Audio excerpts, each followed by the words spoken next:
যখন একটা মানুষ পরিপূর্ণ শয়তানের দাসত্ব করে, গান বাজনা করে, বাদ্যযন্ত্র বাজায়, গাঁজা খায়, মদ খায়, হ্যাঁ, শয়তান ওকে কিছুই বলে না।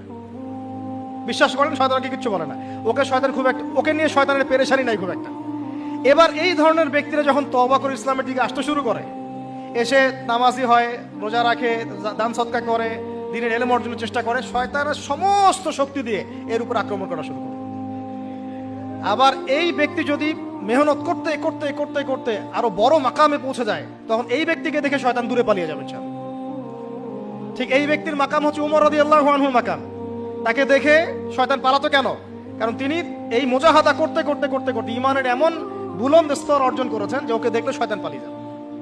তা আমাদের টার্গেট এখন ওইখানে যাওয়া। আল্লাহ পাক তৌফিক দান করুন।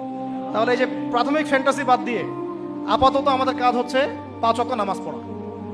কেন পড়বো প্রশ্ন করার দরকার আছে? উত্তর হচ্ছে আল্লাহ বলেছেন তাই।